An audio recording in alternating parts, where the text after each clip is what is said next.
జై భవానీ, జై భవానీ, జై భవానీ. వేదిక మీద పెద్దలు, గౌరవనీయులు, మాజీ ఉపరాష్ట్రపతి వెంకయ్యనాయుడు గారికి, విజయవాడ ఎంపీ చిన్ని గారికి, మంత్రి కొల్లు రవీంద్ర గారికి, అనిత గారికి, సత్యకుమార్ యాదవ్ గారికి, పార్థసాది గారికి, కందుల దుర్గేష్ గారికి, గౌరవనీయులు శాసనసభ్యులు వసంత కృష్ణప్రసాద్ గారికి, కలుపుడి శ్రీనివాస్ గారికి, రాము గారికి, సౌమ్య గారికి, బోండా ఉమా గారికి, నెట్టం రఘురామ్ గారికి, బుద్ధా వెంకన్న గారికి, నాగుల్ మీరా గారికి, తేజస్విని గారికి, మురళి గారికి, బాలకోటే గారికి, British deputy high commissioner carat గారికి, అనురాధ గారికి, పట్టాభి గారికి నా హృదయపూర్వక నమస్కారాలు. రాష్ట్ర ప్రజలందరికీ దసరా శుభాకాంక్షలు. భక్తులు కోరిన అన్ని కోరికలు తీర్చే తల్లి దుర్గమ్మ. కొండ మీద దుర్గమ్మ, కొండ కింద కృష్ణమ్మ ఉన్న పుణ్యభూమి ఉమ్మడి కృష్ణా జిల్లా. విజయవాడ పేరులోనే విజయం ఉంది. దుర్గమ్మ తలుచుకుని ఏ పని ప్రారంభించినా అది సక్సెస్ అవుతుంది. వెంకయ్యనాయుడు గారిని చూసి పెరిగిన వాడిని. అంటే ఒక పట్టుదల, ఒక కమిట్మెంట్ ఉంటే ఏమన్నా సాధించచ్చన్న నిజ స్వరూపం గౌరవనీయులు వెంకయ్యనాయుడు గారు.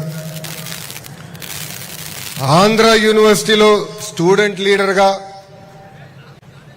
అక్కడి నుంచి ప్రయాణం ప్రారంభించిన వ్యక్తి, శాసనసభ్యుడిగా, కేంద్రంలో మంత్రిగా, భారతదేశానికి ఉపరాష్ట్రపతిగా చేస్తాం జరిగింది. తెలుగు భాష కాపాడడానికి అహర్నిశలు పోరాడిన వ్యక్తి వెంకయ్యనాయుడు గారు. ఆయన పోరాటం వల్లనే ఈరోజు ఆంధ్ర రాష్ట్రంలో గవర్నమెంట్ ఆర్డర్స్ అన్ని కూడా తెలుగు భాషలో ఇస్తాం జరుగుతుంది.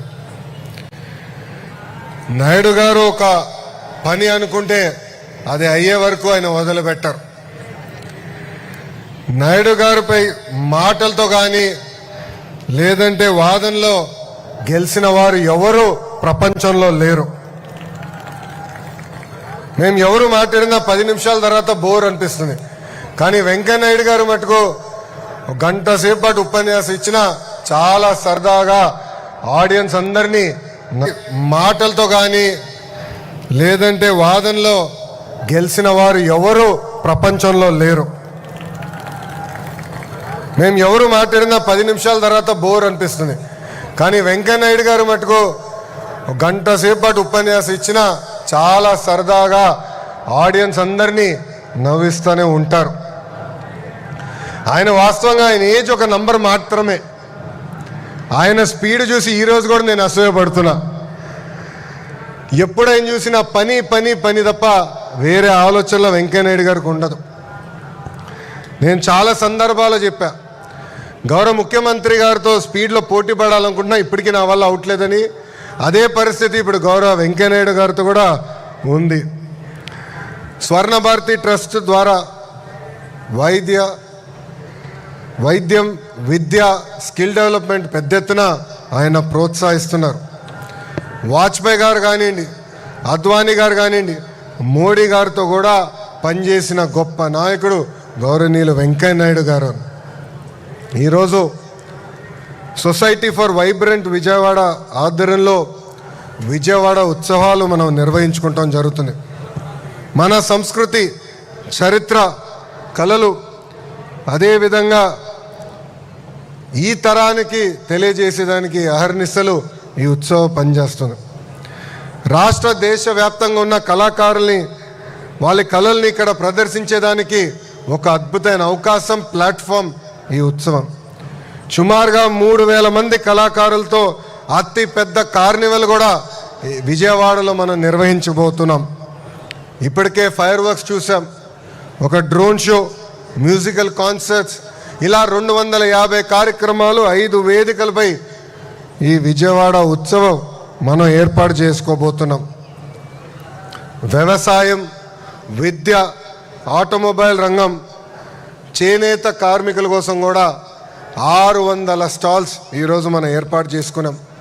హెలికాప్టర్ రైడ్లు కానివ్వండి, పారామోటరింగ్ కూడా ఇక్కడ ఏర్పాటు చేస్తాం జరిగింది.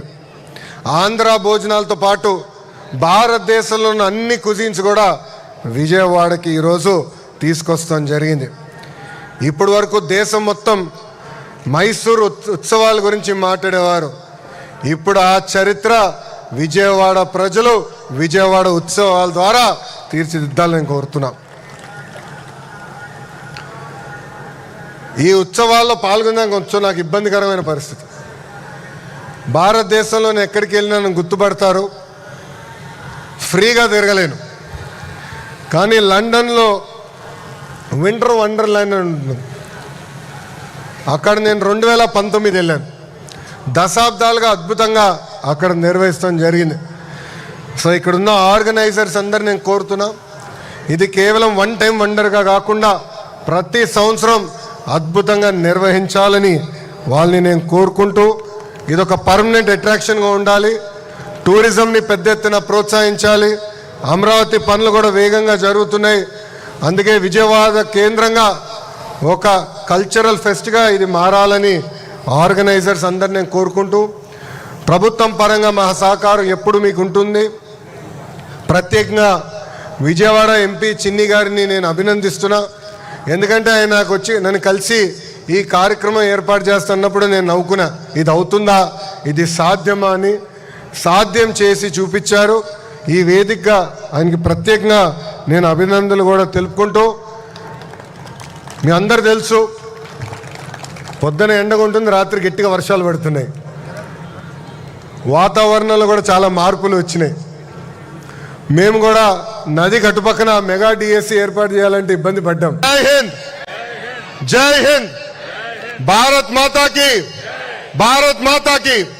అందరికీ నమస్కారం. ఈ కార్యక్రమం జయప్రదం అవ్వాలని ఈ సభాముఖంగా నేను కోరుకుంటూ, నాకు ఇంత అద్భుతమైన అవకాశం ఇచ్చిన మీ అందరికీ పేరు పేరున నా ఉదయపూర్వక ధన్యవాదాలు తెలుపుకుంటూ మీ అందరి దగ్గర నుంచి సెలవు తీసుకుంటున్నా. అందరికీ నమస్కారం. జై హింద్. గట్టిగా చెప్పాలి, జై హింద్, జై హింద్, భారత్ మాతాకి, భారత్ మాతాకి. అందరికీ నమస్కారం. మరొకసారి ప్రత్యేకమైన కృతజ్ఞతలు తెలియజేసుకుంటున్నాము.